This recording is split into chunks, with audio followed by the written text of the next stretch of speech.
we want now to go to ATLAS.ti.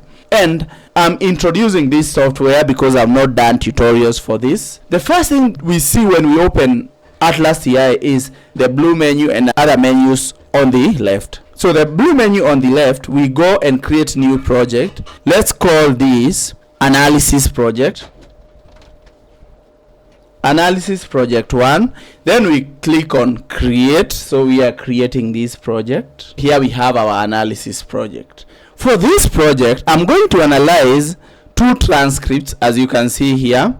These transcripts relate to the topic of engagement, of parental engagement. So it's engagement of parents in schools. I'm going to import these 2 transcripts into ATLAS.ti. How do I do that?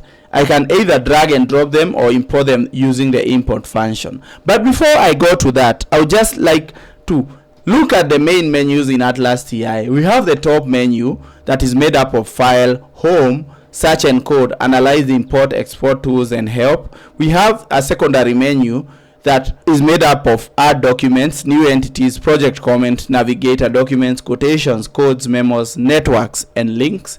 And we have this menu on the left, which is made up of documents, codes, memos, networks, document groups, code groups, memo groups, and network groups. So it's a very simple software in appearance, but it's a software that works. The first way to import one of my transcripts is to drag and drop it inside the document section in ATLAS.ti.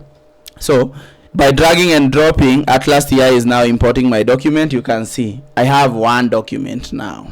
That's how I import. That's a document.